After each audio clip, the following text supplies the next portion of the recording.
Don Gilmore, Dr. Henry Clark, Here. Lily, Beverly Scott's here, Karen, Annie King. Okay, we'll proceed with the meeting without a quorum. I've been instructed to say no agenda action items tonight.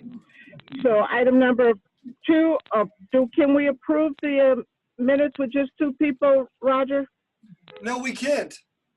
Okay, then I'll skip on to item number 3, public comment. Is there anybody at the meeting with the public comment?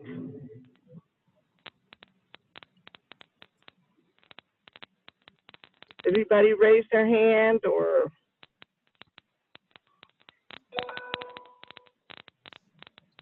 Who was that just logged in? Cynthia has her hand raised. Okay, Cynthia.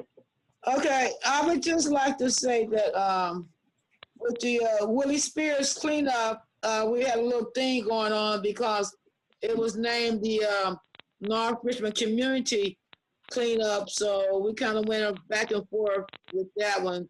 And I think we kind of got it straight. People say they will make amends next year, but I don't understand how it happened this year.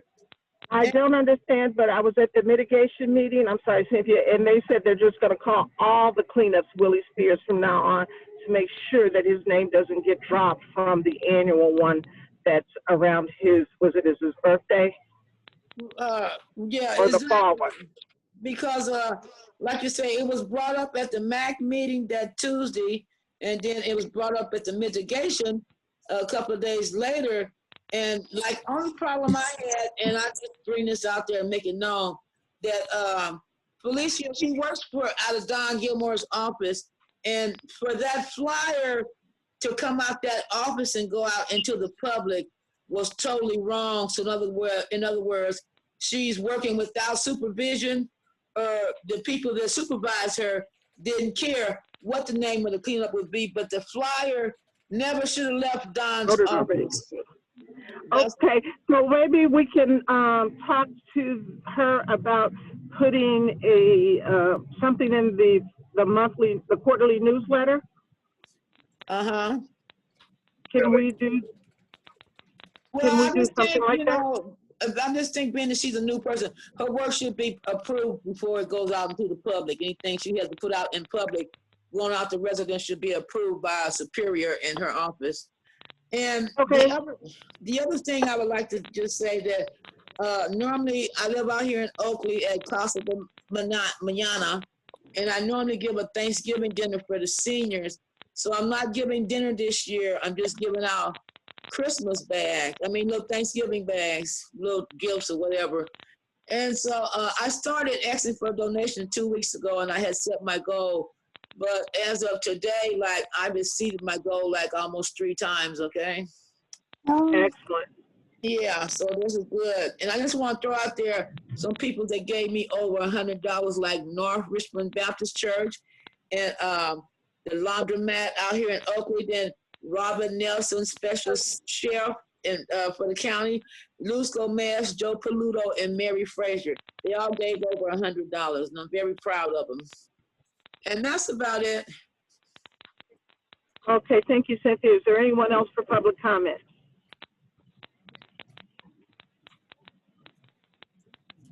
Okay, having said that, I guess now we move on to law enforcement reports.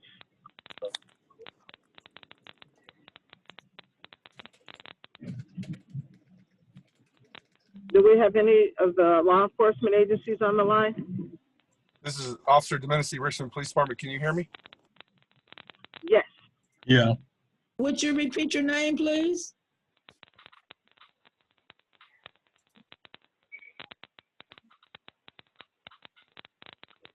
I can't hear him. Can you guys hear him? No. Can you hear me now? Yeah. Yes. Would you repeat your name, please? Officer Domenici, Richmond Police Department. I'm sorry, I'm having a little problem. I'm in my patrol car right now. Okay. So the last time I attended a meeting was before this horrible pandemic started in March. So I'm back on, and here we go. One thing I wanted to bring up that we talked about was the homeless population moving in and the dead end of North Castro. As we talked about it in March, I know people didn't know about it, but I'm just watching it grow. The crime that's going on around there, the homelessness, the graffiti, the blight. We have to try to talk to the city council and see if we can get moved somewhere else, because I feel it's bringing down the neighborhood of North Richmond, which is dramatically improved over the years. Burglaries are up to the businesses around there.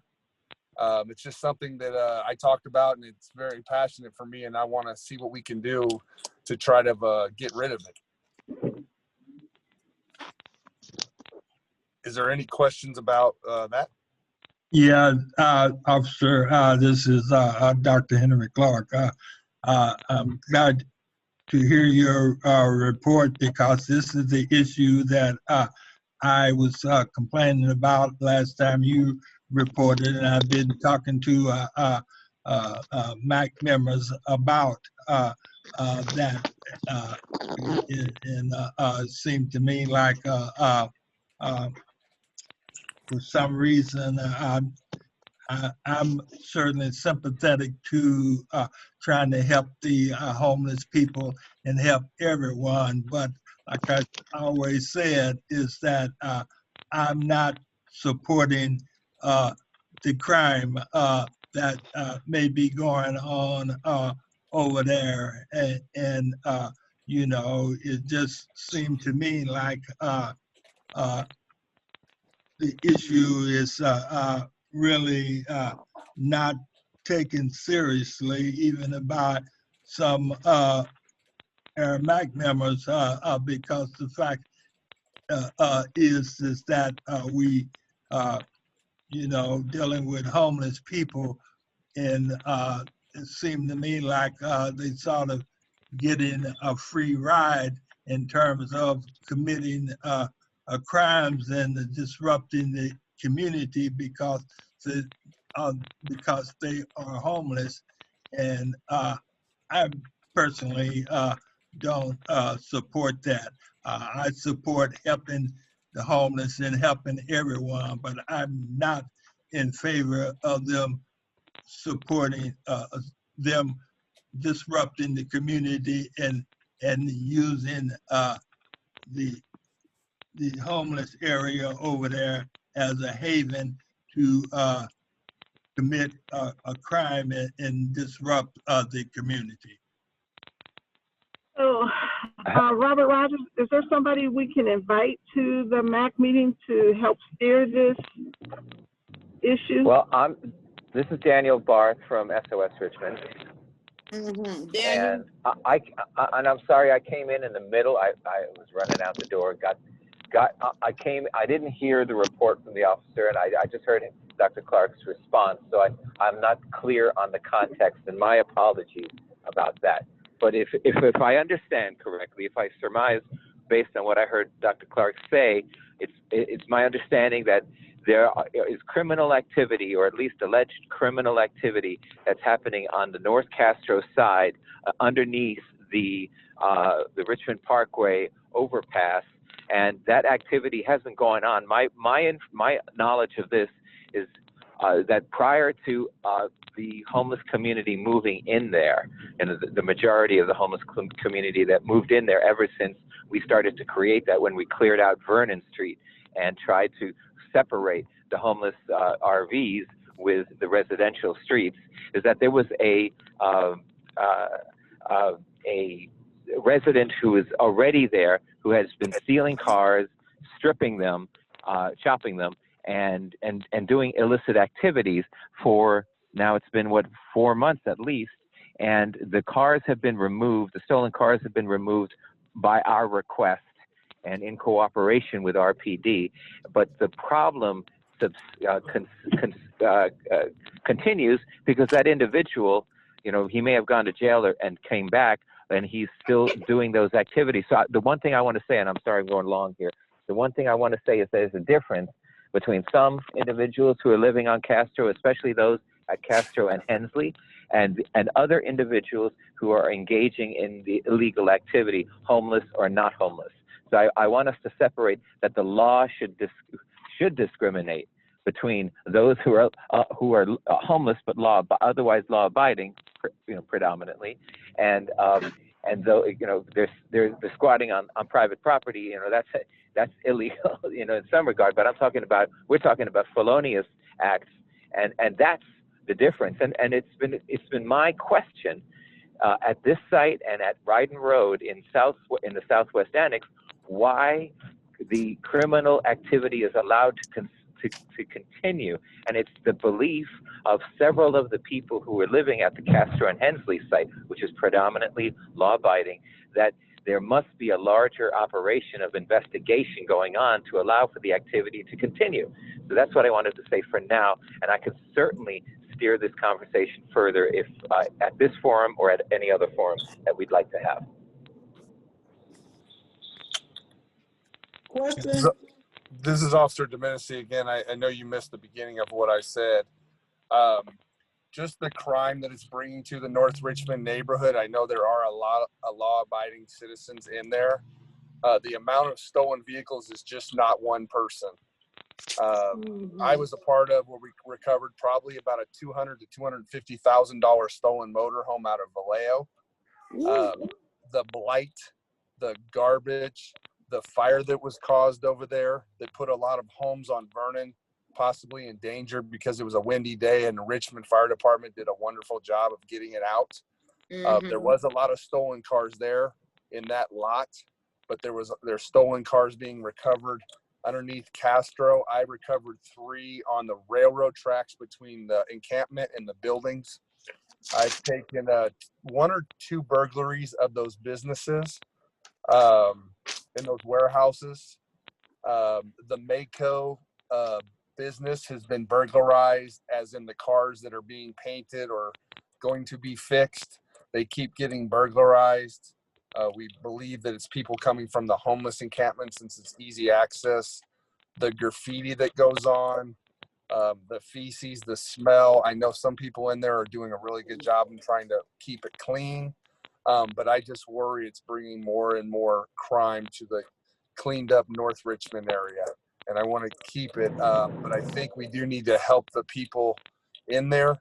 I don't know the solution, but my hopes is to get everybody on board where we can come up with a good solution and improve the quality of life in the city of North Richmond.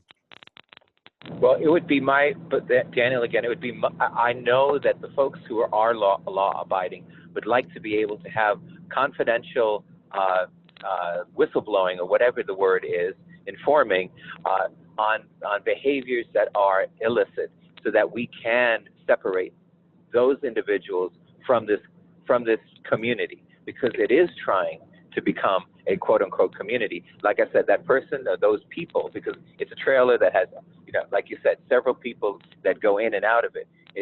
They're on a spree, and they need to be tamed. That needs to be put in check, and we need to, and that's what the cooperation that we've been doing with RPD since all those vehicles got removed. That fire that happened in the lot in between is in my understanding a separate incident, and I don't understand the cause of that. Thank you.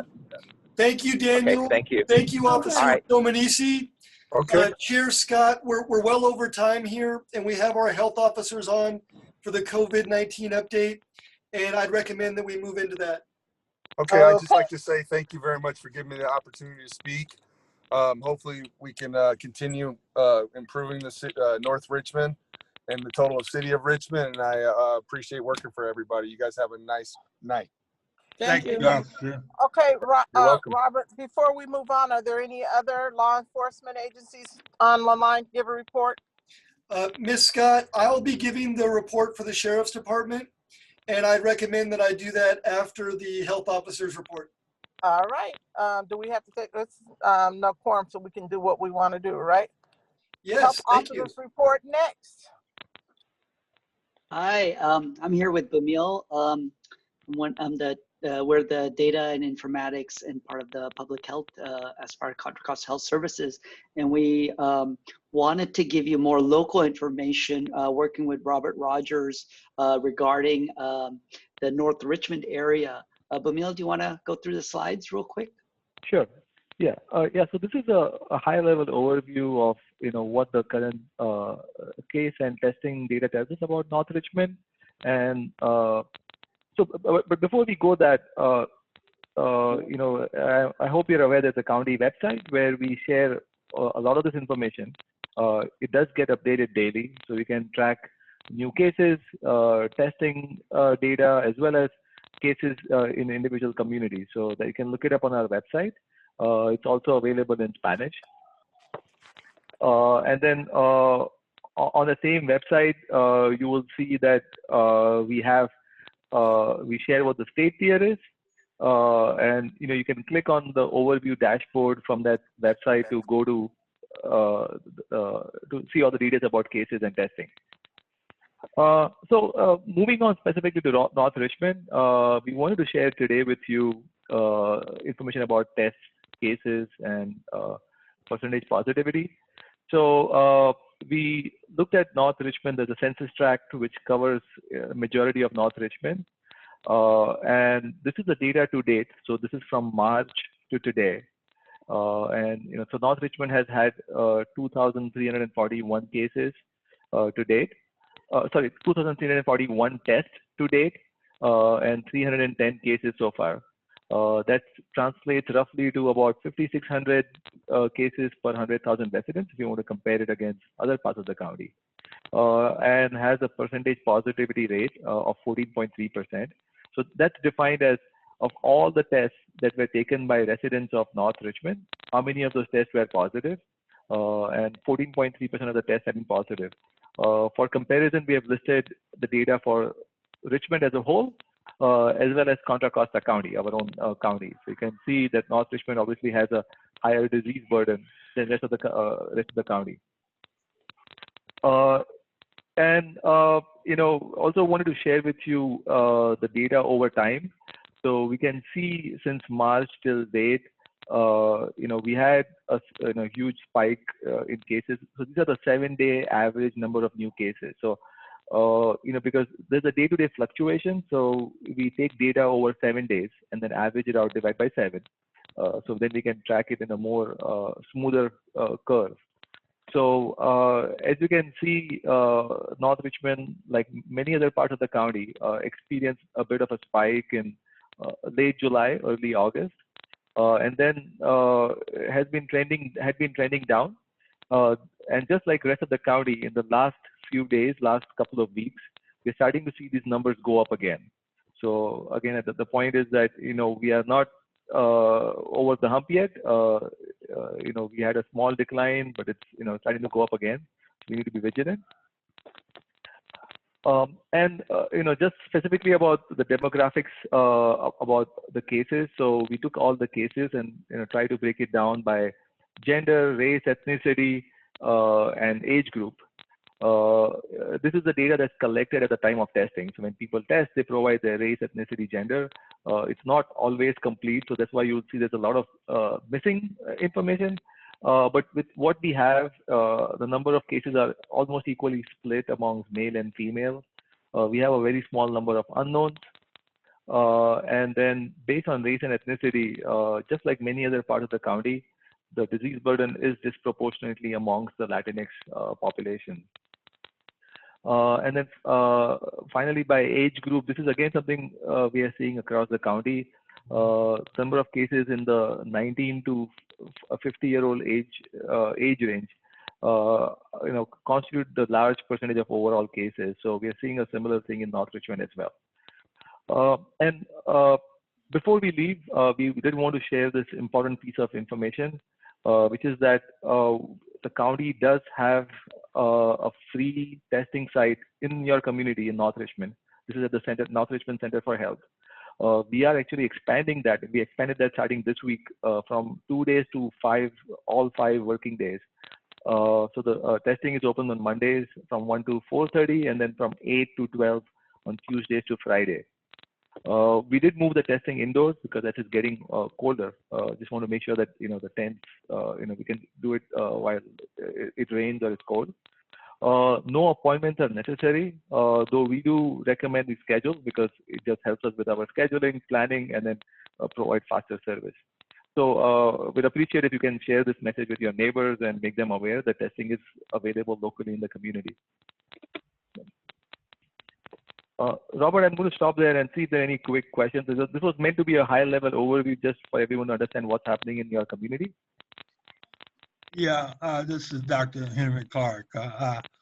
Thanks for the information. Let me see if I understood you correctly. Did you say that there is a high rate of positive cases among Latinos and Blacks in North Richmond? You can go back to the slide, Bamil. I Yeah, think, sure. it's hard, Dr. Clark, based on the total number to draw conclusions because it's a smaller population, but it is obvious, and the Latino population is a higher predominant versus the it's hard to, because just the number of cases are less than 11 that we can't say.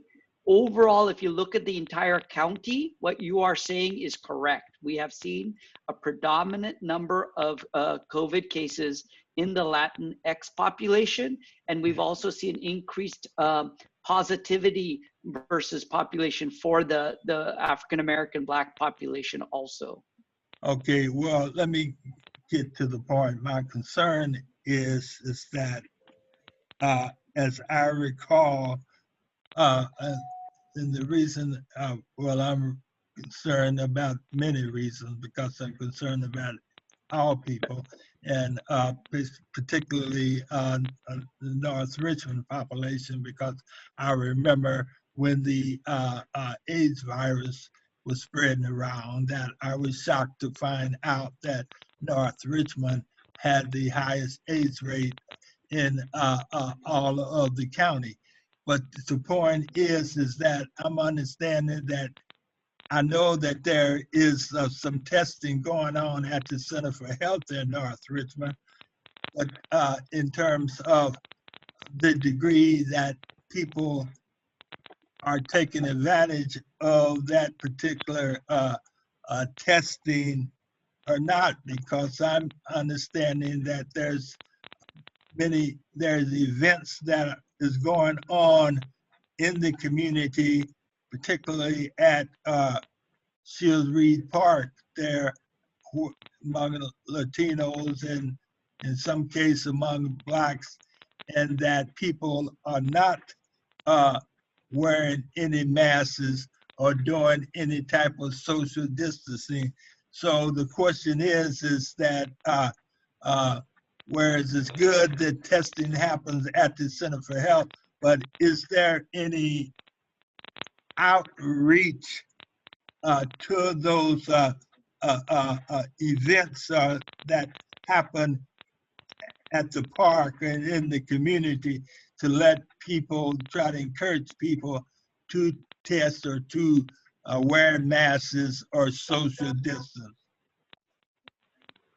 Thank you for that question, Dr. Clark. I think there's, from a county-wide perspective, I know what's happening. We have 6 or 7 different outreach groups. Specifically in the Latinx, we're working with, I think, Mr. Joya. We're also working with United Latino Voices and some other groups. And there may be local areas that they're doing some distribution, as far as there's, I think on November 11th, they're doing in the San Pablo area kind of a get out and test event, but they're also working with the African American community. One of the local, Shannon, is working on trying to expand communication and campaigning about social distance masking.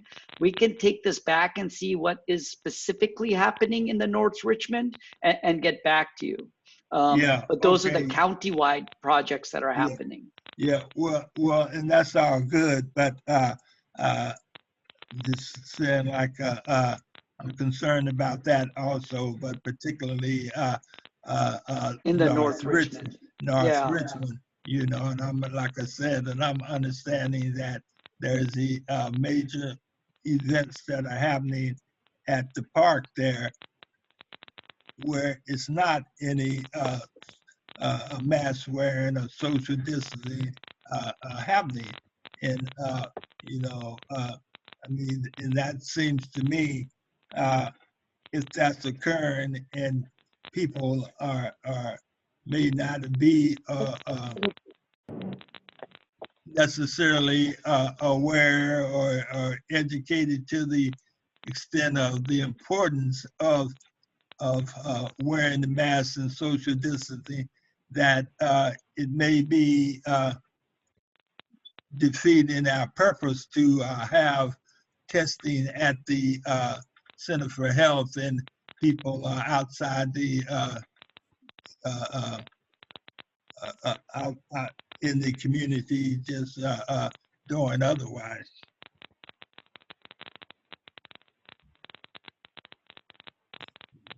So it seems to me like it should be some outreach to those areas and events, and a watchful eye on any activities in the community that are not adhering to those protective measures, and trying to do some educational outreach to them when those events occur. Sure. I think we can take this back and come back with what we have. I think they're also working on signage at North Richmond with not only testing information, but also campaigns as far as social distancing and mask usage. We can also remind them that this is based on community feedback, that this is a higher importance with the park and the adjacent area. Oh, that's good. Thank you. Just one correction, the testing event is on November 7th. So just want to correct. And actually, as part of that, we did identify areas. So there are volunteers who are walking the neighborhoods in Richmond and North Richmond, distributing flyers to create awareness that there is a November 7th testing. We hope that leads to more people to come for testing, but in addition to that, also creates awareness that testing is available, and it also has some preventive suggestions, like basic common sense stuff about social distancing and mask wearing. So we've included that in the flyers as well. So. Oh, excuse me. So you're saying that there has been or some degree of outreach already going on in North Richmond?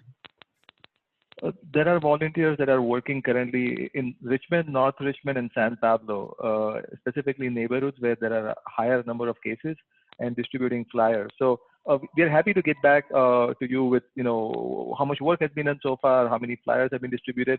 But the goal again was to, invite more people to the November 7th testing event, and also create more awareness about the testing site and generally, how do we prevent COVID in the first place. Okay, I appreciate that information. Let us know. Okay. I have a question really quick. What is the procedure when somebody does test positive for the virus? What are you guys recommending at the hospital? Is there any places for them to quarantine in the clinics or hospitals, or what do you guys do when somebody tests positive? So as soon as we find out, there's a team that does all the contact tracing and the positive case follow-up. As soon as they find out, they contact that individual, assess their ability to isolate and what resources they need to help with that, and find out what's available in the community, for also through the different county housing, food, etc., and figure out how to help them isolate. As far as the amount of days and things, that's a case-by-case basis. Also, who in their household is, etc., and their work.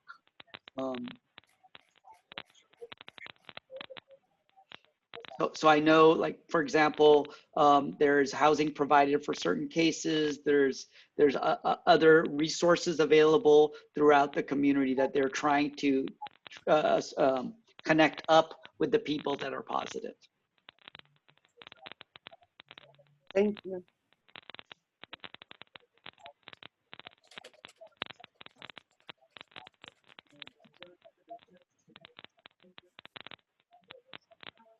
Camille, anything else? Any numbers on the housing or anything we can help with, or Mr. Rogers or other folks?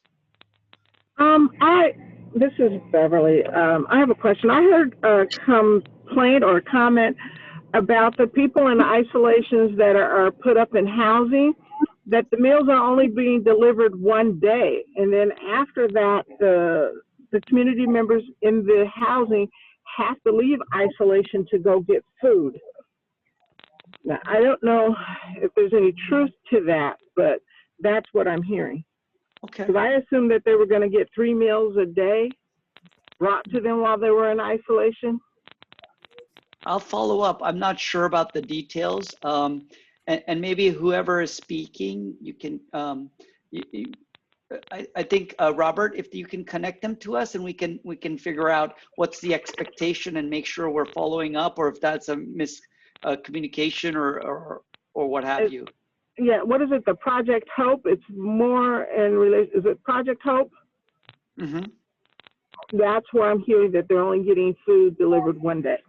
Okay, I'll follow up with our health, housing, and H3 community leadership and find out about the food, and then I'll let the team know here. Thank you. Well, thanks so much. I want to say that we greatly appreciate the time of you, our health officers, coming here to this meeting and providing that excellent data that was really focused on the community of North Richmond. Thanks so much. That was helpful. We'll be able to follow up if we need it. I know that we've reached our allotted time for this presentation, and thank you again. Thank you for having us. Have a good evening.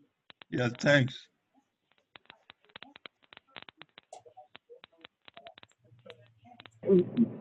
Robert, where would you like to go now on the agenda?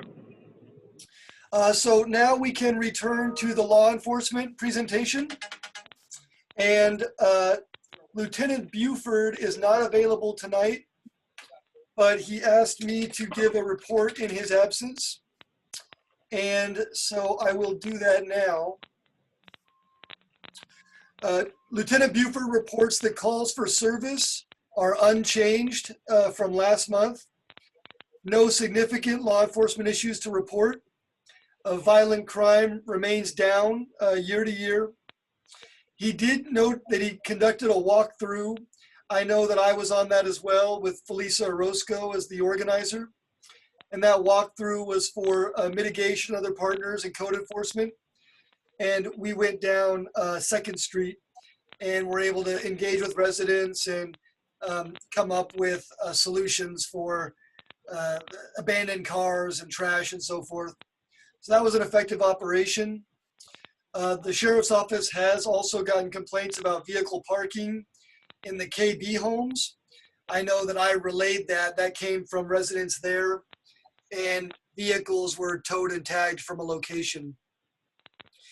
Last month, Dr. Clark also asked about potential violent crimes between Central Richmond and North, ongoing feuds, and Lieutenant Buford reports that there were no crimes reported or committed by North Richmond residents in Central during the month of October. So that concludes the report from Lieutenant Buford of the Sheriff's Department. Okay, Robert, this is Dr. Clark again. I'm not, well, I read in the paper on the internet today that it was talking about a group of youngsters. I guess I'm not sure if they are already in custody and they're just going to trial now, or there's some new case. Pardon me? But there's it's listed a group of youngsters and said that they were related to either some past gang activities in North Richmond, and they for some lot of serious crimes had mentioned, that I don't know if they committed murders, but are charged with some attempted murders and other crimes. But it mentioned they were associated with gang activity in past or present in North Richmond. And it really didn't sound too good for North Richmond. I'm not naive to know that I'm aware of that North Richmond has been community with a lot of those particular gang activities, but I'm not certain whether these people have been in custody for a while and are just going to trial, or what the situation is at the moment. But you probably could follow up on this and look on the internet and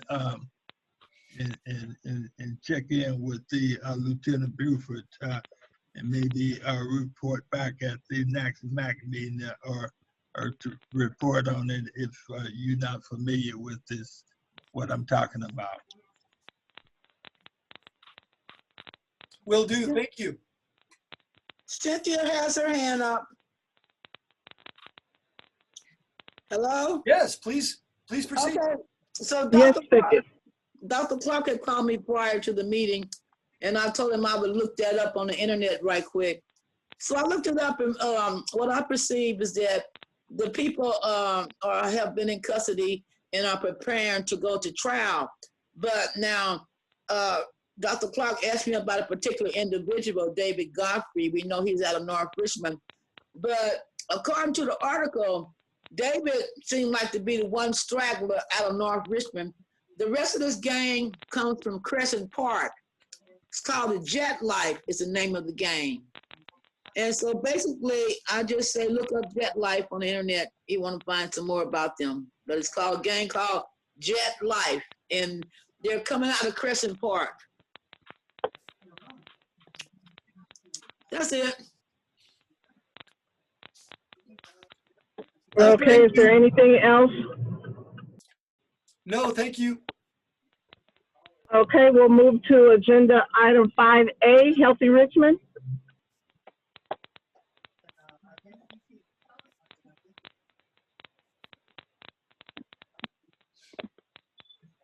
Marco Lemus? Anybody? Carlos? Yeah, that's my brother's organization, but I'm with Urban Toe. Okay.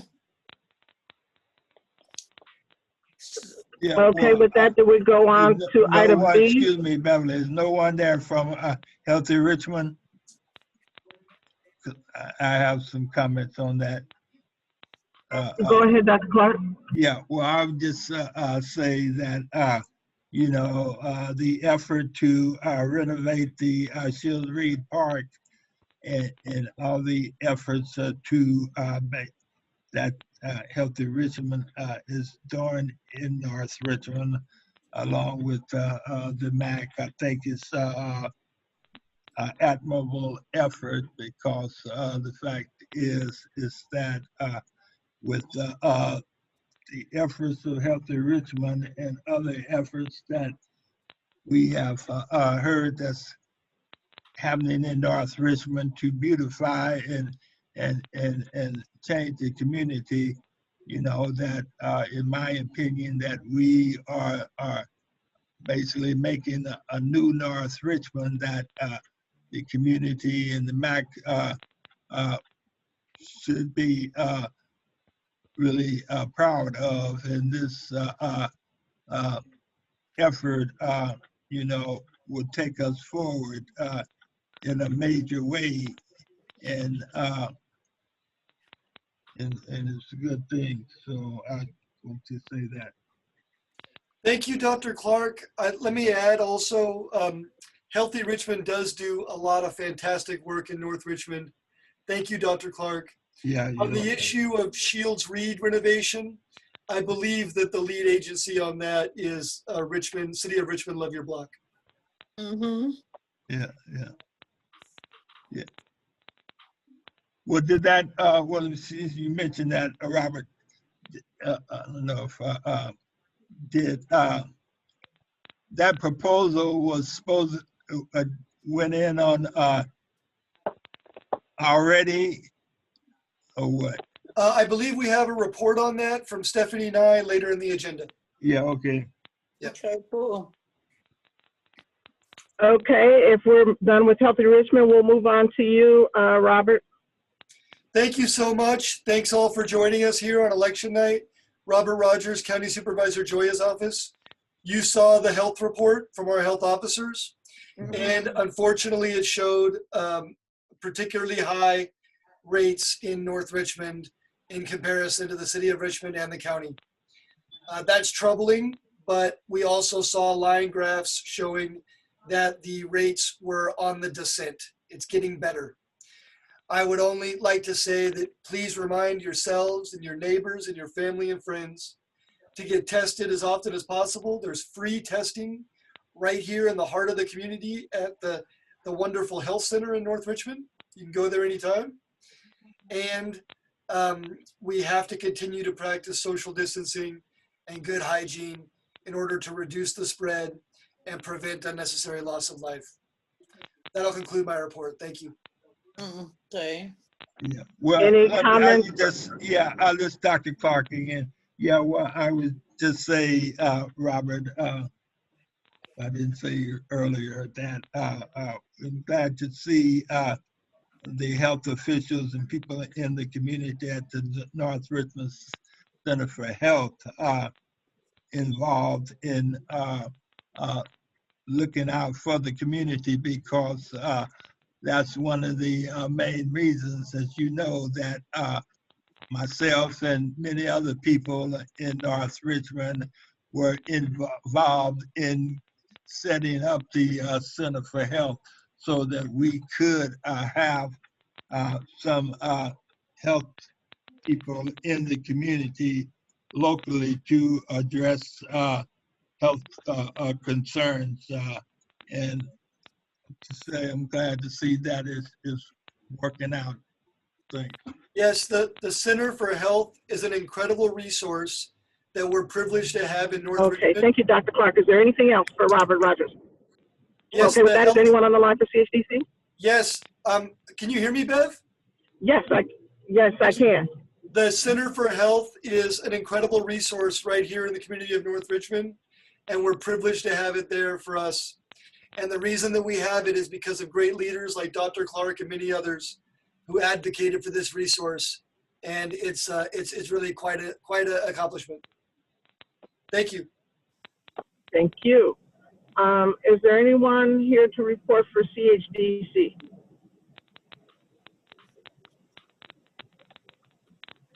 How about the CHDC Mitigation Fund Committee? That would be Felicia. Moving right along. Okay, Reach Fellowship, Nope. Urban Tilt, Yep. Yeah, but we're gonna wait to present. We have a presentation later on. well, so- you're up next for that as well, because we've already had the presentation from the county. Okay, shall we go ahead? Yes, we're now on to agenda item 5, I guess, presentation B. Yes. And while you do that, Adela, I would ask everyone who's not speaking to please mute if you can, so that we minimize feedback. Okay. Hi, my name is Adela Ho, and some of you I've met before. I am the construction project manager for Urban Tilth for the North Richmond Farm Project. And with us here, we also have tonight, we have Beck Cowles, who's our fund development manager.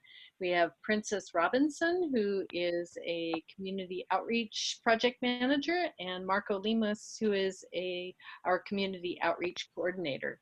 I am actually going to just pass this off to Princess. She has a presentation that will give you a little update about the farm, and the agenda says that it's about Fred Jackson Way frontage project, which is part of the farm, and that it's right alongside it. But this presentation encompasses more. It's the whole farm, where we are now, where we're going, and also the Fred Jackson Way project.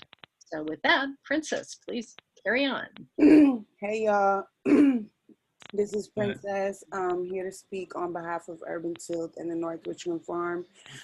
As you all know, I started with the North Richmond Farm 6 years ago and the watershed program working at Wildcat Creek Trail in North Richmond. And so I'm really glad to be here to share this new opportunity and what we got to update you guys on. So I'm going to go ahead and pass it over to Marco, who is our current community engagement coordinator for the North Richmond Farm. Yeah, so if you look right here on the map, you can see the progress of the North Richmond site. Since late 2016, an interim farm has been operating at this site and provides fresh produce for the community, which is distributed through our award-winning Farm Community Supported Agriculture Farm to Table program. The area farmed has been gradually expanding, and most recently with the installation of a new irrigation system. And the interim farm is a magnet for local youth, students, new farmers, and community volunteers who participate in hands-on learning activities and projects bending soil and crop rows, planting and harvesting. So next slide. So what's been new this year? We've been serving 440 West County families every week. We had the Farm to Table CSA program, which is now 250, used to be 80. And that's the paid membership. But with COVID, we were able to get a grant for the free box program, which we deliver 190 boxes. And, and that's every week. And for the new farm construction news, we have the new chicken coop that's complete, and expanding the farm with a bunch of new growing space. And we moved our new hoop house to a new permanent position during one of our volunteer events. And we have new wash and pack areas so that we can support with more food distribution.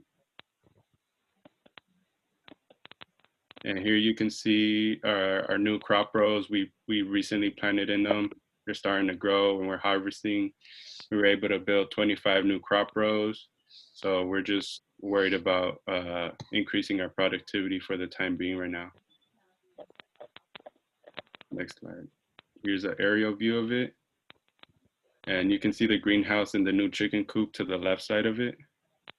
We have two greenhouses right there. Next slide. Here's the Girls Garage, the nonprofit from Berkeley who designed and built it.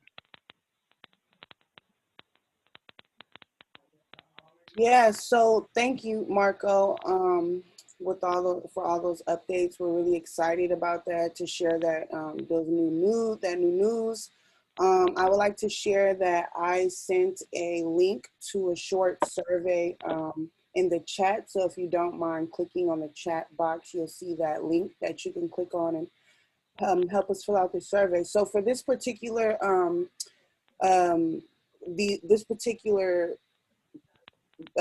thing, basically, we applied for Prop 68, which is a park and recreational grant. And we wanted to basically use that grant money to build out the rest of the farm, not the actual structures, but the farm features, communal amenities, and things like an amphitheater, classroom areas, like a history walk, a farm stand, chicken coop, a garden, a Ohlone reflection garden, and then some of the features that we want to, that we need to fund for is the actual structures, the Urban Tilth office, the main barn, the cafe and kitchen and restrooms, etc. And so we have this design here, which shows you a layout of the farm and it has the amenities that the current amenities, and mind you, let me just say this, these amenities were from community feedback that that engaged into this North Richmond farm before we actually ground broke the site. So they had a lot of community feedback and then, and so we just took those ideas from there and put them in the current design to apply for Prop 68. As you can see, the full crop rows are there, the full orchard is there. You'll see like the watershed classroom.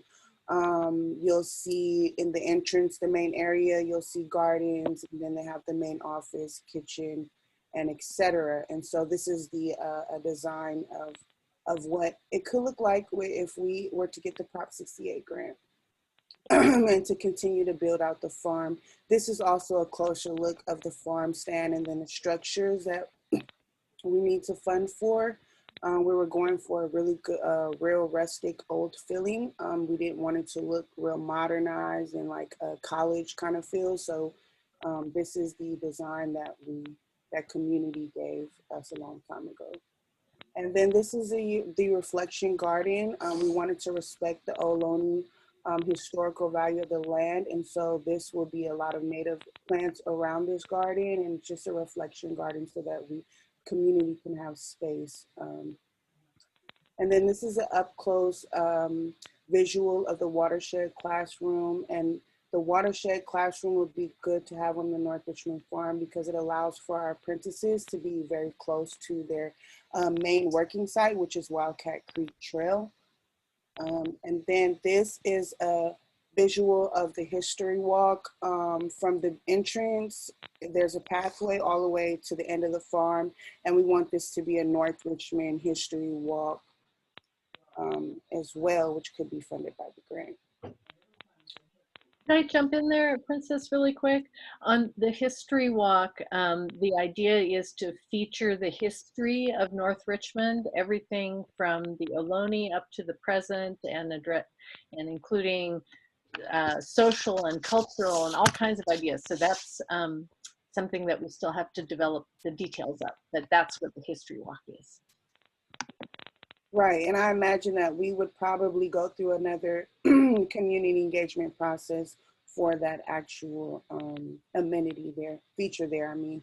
And so, yeah, we applied for Prop 68 and hopefully that grant will allow us to build out some of these communal amenities and features for the farm, and wanted to get your feedback. So go ahead, Marco. Yeah, so some of the questions were, Cynthia, you have a question? Go ahead. Yes, I have a question. What happened to DeAndre? Is he no longer with the garden? Yeah, he's temporarily not working. Okay. Yeah. So then I just want to say I'm thankful for the history walk, and when she say we'll be featuring the Ohlone Indians. So that's a good thing because there's been a lot of documentaries on Black history in North Richmond. Mm-hmm. And I'm just like hoping like once somebody just go back a little bit further and talk about the Ohlones and the Costonians that lived in North Richmond, you know, that lived against the bay and everything. So that's a good thing. I'm glad of that. All right. Thank you for that input, Cynthia. Mm-hmm. Yeah, this Dr. Clark, I have some comments. Well, as Princess know, I've been out there to the farm and then many events that have been held out there. Is really amazing to see the projected plans for the farm, even what you got going on out there now, you know, because I said before when I spoke out there that, you know, that particular area historically, you know, even though it have been agricultural area, a lettuce and cabbage growing area, over the years, the community never had access to that area. We never ate a cabbage or any leaf of lettuce or anything from over there. So I'm glad to see Urban Tip developing this particular project. So the other thing is in regard to you said that you're trying to get a grant from Proposition Prop 68. 68, and where does that go to? Where is that from? I mean, I'm not quite familiar with it. I think Adele or Beck can speak more Yeah, on maybe I can jump in on that. And thank you, Dr. Clark, for those wonderful comments. The Prop 68 is a state grant, and the one that we're applying for is for recreational park facilities.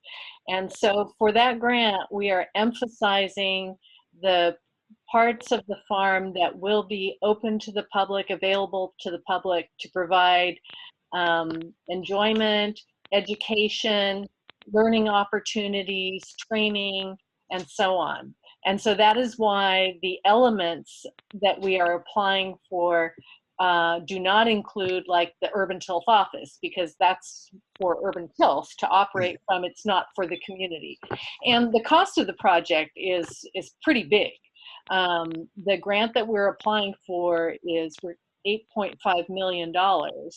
And that sounds like a lot, but when you look at the list of things that we're going to do, it is quite a bit to construct that. So the applicant for that grant is Urban Tilth, or it was Urban Tilth. And the questions that Marco and Princess are about to go over on the next few slides are to help us out on the grant. The grant requires that we get the answers to these particular questions from the community, even though we did it back in 2016 and did a lot of community outreach and got input then. For the grant, they want us to do something currently this year. And so that is these questions and also the survey that Princess told you about. Okay, so when will you hear whether you got the grant or not? It won't be until summer of next year. The grant was originally due December, and just this morning they emailed everybody and said, well, we extended the deadline to March. So I think that the announcement of the awards will probably be in the summertime. Yeah, okay, thanks. Yeah, so did you And have to be very competitive. So that's why not only do we need your help on these questions, but also if you have some ideas and thoughts of how we can, good way to reach community besides what Marco and Princess already have planned, then we welcome your comments on that too. Question. Go ahead, Cynthia. So she said the deadline of the grant was when before the extension. It was December 14th. Okay, I got you. And so now you've been extended till March, huh? Yeah, okay, but we still want to get this work done. Yeah, okay. Yeah, so I'll ask that any questions be saved for after this part, because these are the questions that we're trying to get answered, and we want to get as much community input as possible, because a lot of what Urban Tilth is about is community input. So it's community supported agriculture, so we want to make sure it's something that the community has a say in, and especially in the design. So that's kind of what this presentation is about. And we got a lot of good feedback 4 years ago, but we need to update it. So yeah, I'm gonna go through the questions. Just, is there anything we missed? And this will also be in a Google form we'll send out. So you can, if you don't get some of your input in today, you can always use the Google form, and I think Princess will send that out too. I don't know if there's a big There's a link in the chat. So Marco's going to go ahead and read these questions aloud to you. And yes, you can shout out answers now. But it would also be great if you could click on that link and give your answers in there as well and fill out that survey for us. That'd be greatly appreciated. So yeah, if The first question is if you heard anything in this presentation that you didn't hear, given the current site layout, are you satisfied with the park features? Is there anything we missed? What other facilities would you like to see in North Richmond Farm Agricultural Park and the Watershed Learning Center? Next slide. We'll go ahead and give a minute Oh. for anybody to respond, like 30 seconds for anybody to respond to these questions. Well, I just like to say what you showed us tonight. It looks, I'm gonna say darn well, okay? It looks real good. Cause I haven't seen any presentation from Urban Tilt like today, as far as visual, the buildings and the whole 9 yards. So, you know, we was on board when you first started the garden, and we was told what you're gonna have out there, the fruit stand and this and that. But what you have in mind now really looks great. Thank you for that. Thank you. Leticia? Yeah, hi. Actually, today I was at the farm. I saw online that there was this form that I fill out, and they gave me like a walkthrough with my kids.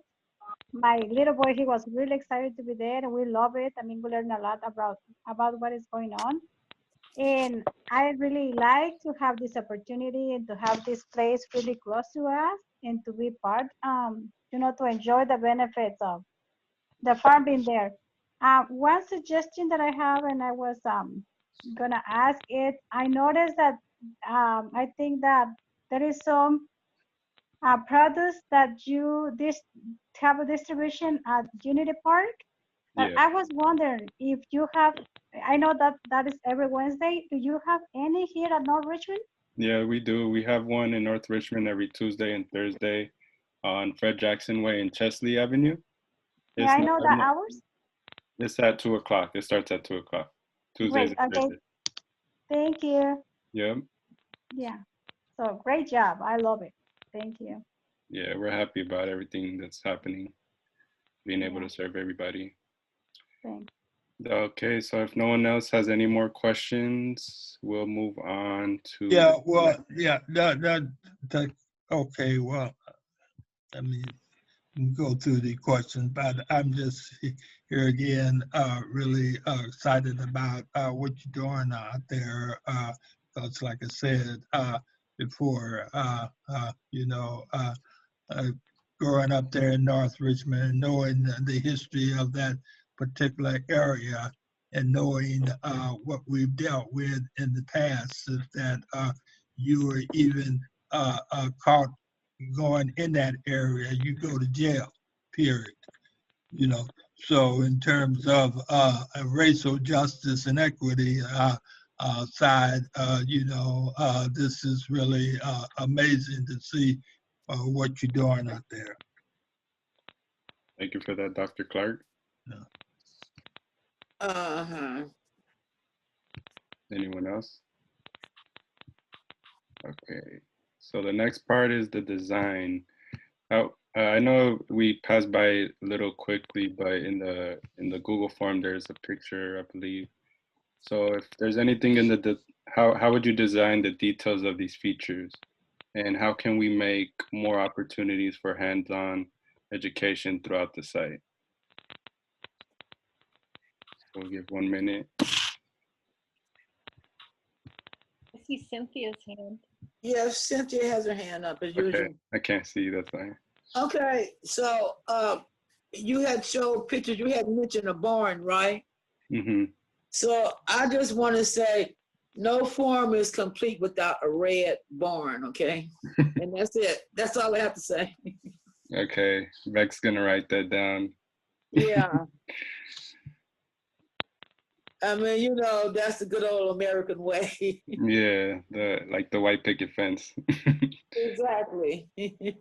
Well, and some things that as you're thinking about answering these questions, some things that you might think about, and again, if you have other ideas later, please get a hold of us or go to the Google Doc but some of the things that we have not gotten into the details of is like, should there be sculpture, and how, you know, what kind of art themes might be out there? what sorts of hands-on, and also here, what types of hands-on education would you like to see? Those are the sorts of things that we have not gotten down to those details and could really use help on. Yeah, thanks, Adele.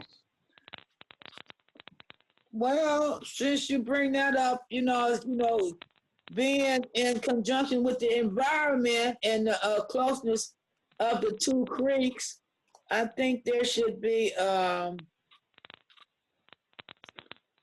little building, where you do the history and all that stuff. What's the name of those little buildings? That they have at the park, where you can go in and, discover things and see things and that stuff surrounding you, Well, I believe that's the Watershed Learning Center, right, Adele? We're gonna have it right The next to learning the center, nonprofit sure. street. The learning center. So I highly approve the learning center. And like I say, not only should the learning center be about gardening, but it should also be about the environment and the nature that surrounds the garden, such as the animals and different things in the creeks and the wildlife in the creeks and the wildlife in the water, stuff like that. Yeah, we'll have all of that. Yes. Is there anybody else? Can move on to the next I question. would like to say something like the Black Cowboys that used to be out in North Richmond could be somewhat of like arts and culture. Yeah, that'd be cool. Black Cowboy statues. Yeah, it'd be dope. Actually be on that site. There was a little horse arena on that site. Uh-huh. Yeah. All right, so let's keep the presentation moving. Next slide, location of park features. Given the current site layout, are you satisfied with the location of the park features? Where would you like the new features you are proposing to be located?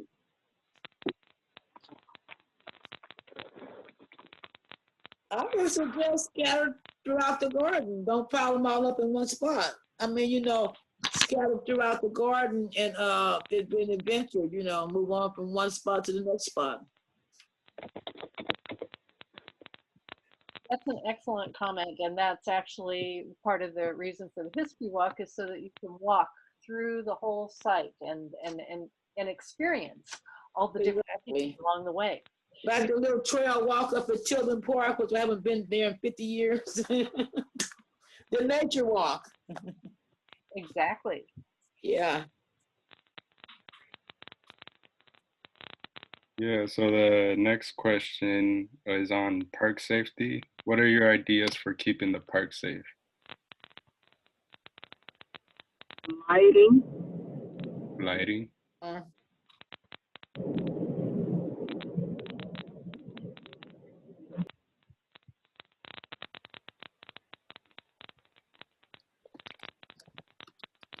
Does there seem to be any security issues currently at the park? Yeah, a little bit. You mean the North Richmond Farm? I'm talking, yes, at the farm, I think before it used to be pretty bad, but we've been getting really good at locking everything up and making sure everything's like double locked. But we have, like, one example is we had to park our vans at Richmond High because they kept stealing the, I think called the carburetor. So those are right, expensive. exactly. Yeah. Exactly. And that's one of the downfalls of North Richmond. I live out here in Oakley, and I'm amazed how I can leave stuff out to where when I lived in North Richmond, you couldn't leave anything out. You couldn't even leave a hanging plant out. You come back the next day, it'd be gone. Or even a planted flower. They would dig your flowers up and sell your flowers. So yeah, you have to kind of lock things down around there. So it's something you have to get used to and something you have to get good at keeping your stuff secure. How about cameras? Cameras? We do have plans to include a security system with cameras, and with when we do the urban health office, we would actually have a security office there for somebody to monitor. Right now, however, we are having a problem with, as Marco said, we've had catalytic converters stolen off of the vans. we've had break-ins to the tool shed. We do have an alarm system, and sometimes people have gotten scared off in time, or they got too much. But yeah, it's an ongoing concern. We have requested street lights at the corner of Brookside and for Jackson Lane, and that PG&E will be installing that hopefully soon. And then, yes, lighting on the site. We're planning to install some motion sensor security lights at the front of the site in the next couple of months. How about if you go across the street? Hi, my name is Jose, and I'm with Environmental Health Contra Costa. Yeah. I've been working in the North Richmond area for quite a long time. So I would highly recommend that you reach out to the Galati brothers across from you guys and see if you can tap into their power and try to put some camera system there. So everything that's on the east side of your property, they could be able to capture. And I'm sure they would be more than happy to help you out. Okay. On the list, I know them well, and we'll talk to them. Yeah, if you like a contact number, you can call me or let me know. Shoot me an email, and I will provide you with one. Okay, thank you. I actually have, they actually have been working with us on some of the improvements that have already gone in and provided. Yeah. I have some good contacts there. Yeah, they're awesome to work with. Okay, cool. Thank you. So we're going to keep the presentation going just for the sake of time.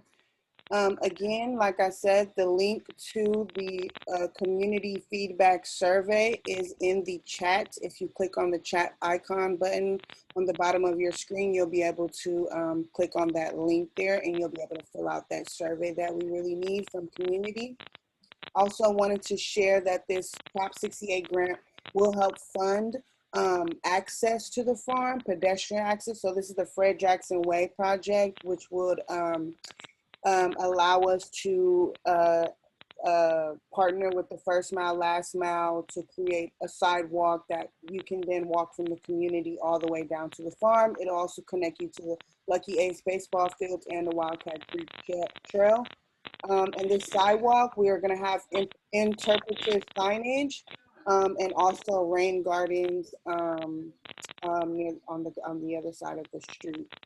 And so with that being said, we are planning to install sidewalk, rain gardens, and bike lanes from the Wildcat Creek Trail to the North Richmond Farm. It would connect the resident to the Wildcat Creek Trail, North Richmond Baseball Field, and the North Richmond Farm. Would this trail make you feel more comfortable biking or walking? And then what would need to change or we would need to include to make sure that you feel safe using that trail for exercise and other recreation?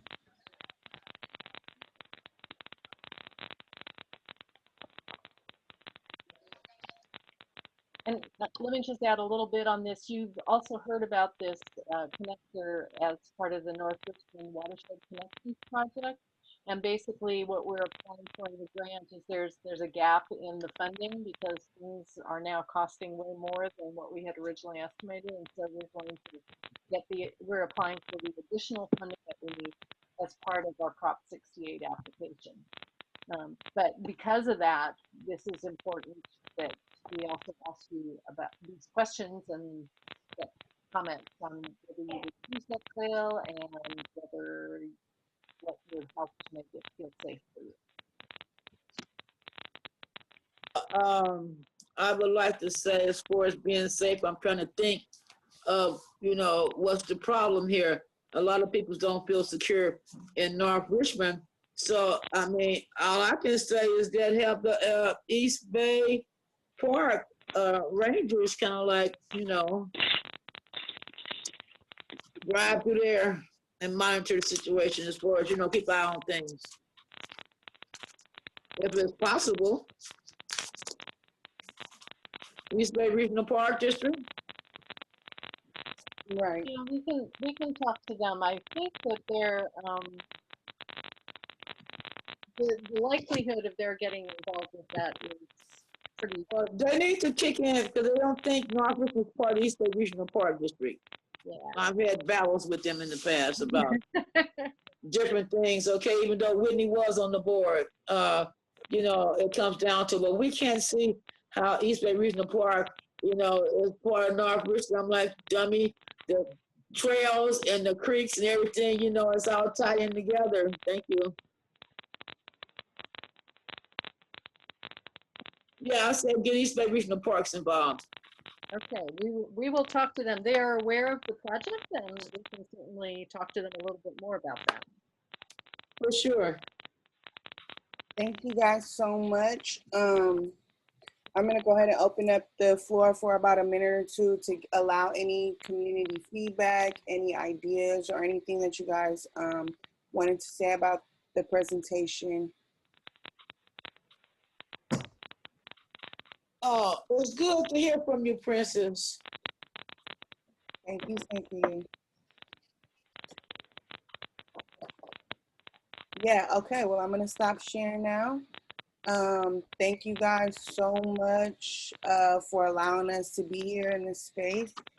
Thank you, Marco. Thank you, Adele and Beck, for being here as well to present.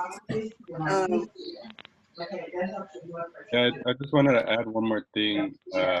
If anybody wants to get more involved, someone's mic is on. If anybody wants to get involved, email me. I'm gonna drop my email in the chat. It reminds people to put their phone on mute. Yes. And yeah, just email me and telling me you want to get more involved. We're gonna have 2 Saturdays scheduled for the farm tour and workshops. So we want to get community input on this. We think it'd be a great thing for North Richmond and our youth and everybody. Yeah, please fill out the survey if you can, and let me know what's the best way to outreach with this, getting the survey done. I'll go to people's houses if I need to. But yeah, whoever's next can go on. Thank you so much, Urban Tilt. Next, do we have anyone on the line from City of Richmond, Love Your Block? Yes, Stephanie is here. Go ahead, please. I'm gonna share my screen.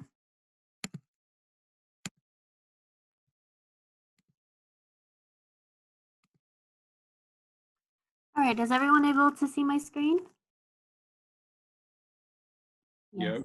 Yes, we see it, Stephanie. All right, awesome. Hello, everybody. My name is Stephanie and I am with the City of Richmond Community Services Department. Today I'm here to give you an update on the design for Shields Reed Park.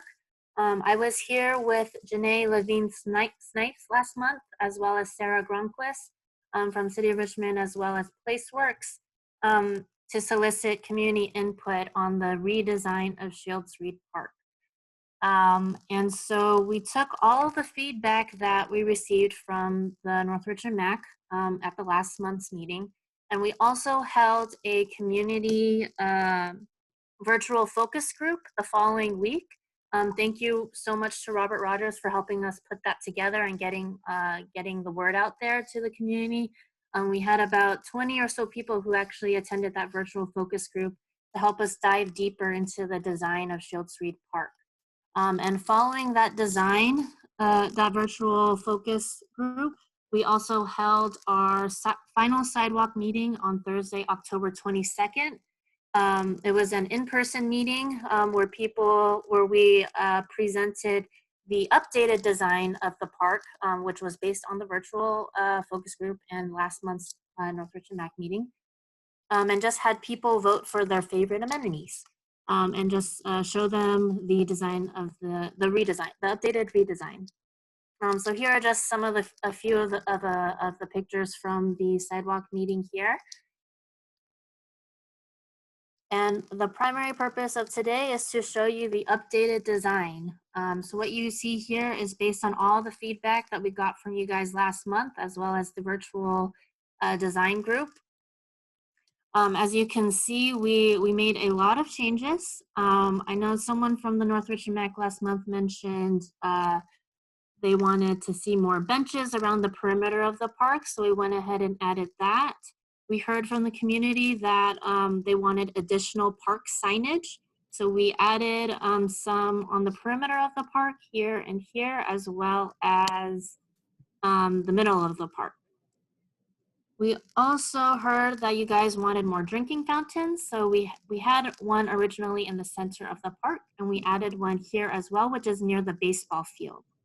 So that people who are playing baseball, as well as people who are playing in the children's play area, could access drinking water. We also added landscaping with flowers to the Kelsey side entrance of Shields Reed Park. That was something else that was requested, as well as art features there. And we added a skating track with rail around the bike pump track. People wanted to see more a spot for skateboarders to play, and people can also walk that track as well. And then we added a bike repair station. That was something that someone from the community asked for as well. So we did make a pretty good amount of changes. We kept the base of the core of what people were asking for, which was the bike pump track, the fitness zone, children's play area, art features, habitat garden, the stage. But we also refined that based on what everybody told us last month. And then a big new one is that we added a new restroom. So this was something that was heavily debated upon by us, between the community as well as within the city, because they didn't, restrooms are a very hot topic. They tend to be broken into, vandalized, but we ended up working with our parks landscaping superintendent to find a new restroom that had updated technology, something that was self-sanitizing, self-locking, that wouldn't require a bathroom attendant. And the last thing we added was a barbecue and prep sink. That was also something that came out of the focus groups. So this is essentially what we are planning to submit for the application. Next month, we are going to City Council to apply for a resolution to submit the grant application. And it will feature this concept design here. Oh, I almost forgot to add that we also added a water pump feature. So people talked a lot about having a splash pad. Unfortunately, that's not something we could completely have. So this was kind of our, I guess, compromise to that. It's still a water feature. It's a manual hand pump that children would have fun playing with. You can see an example right here. Unfortunately, we could not do the splash pad, but this was how we were able to compromise to still include a water feature in the design. And here is an example of the bathrooms we intend to apply for. Prefabricated self-cleaning restroom facility with 2 restrooms. It has built-in sinks, soap, and hand dryers. And this bike repair station, an example of this, they have some of these out in Emeryville. But these are basically manual bike repair stations with pumps and tools attached to them. And we'll see how long they last. It's of course, we'll test it and see how it goes. But this was something requested by the community and that we decided to include based on that. This was the exercise we had at our sidewalk design meeting where people could vote on their favorite amenity. And this is essentially the list, a condensed list of all the feedback we received from all of you over the past month or so. With the stage, the play equipment, fitness zone, barbecue area, water activity area, pump track, lots of art and ideas for that art as well, and lots of ideas for safety. That was a huge concern from the community. We heard you all, and we will be incorporating all those safety features into the application. So that basically includes my report. It's basically just an update on the design, and I'll try to answer some questions as best as I can. I hear. Are there any questions?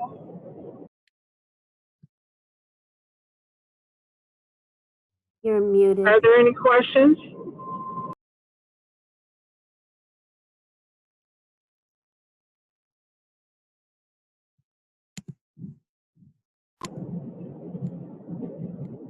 Okay, if there are no questions or comments, Robert, does that conclude our meeting? Yes, that is the last piece of business that we have. All right. Good night, everyone. Are we having a meeting next month or do we bypass next month? I don't remember. Yes, we do have a meeting the first Tuesday of December. I'll be there. Thank you, everyone, for your time and your input. Thank you. Good night. Good night. 6:26.